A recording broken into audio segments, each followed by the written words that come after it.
அன்பு சகோதர சகோதரிகளே,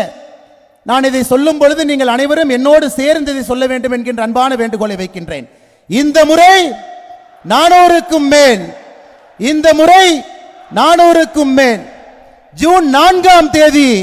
400க்கும் மேல், ஜூன் 4ஆம் தேதி 400க்கும் மேல்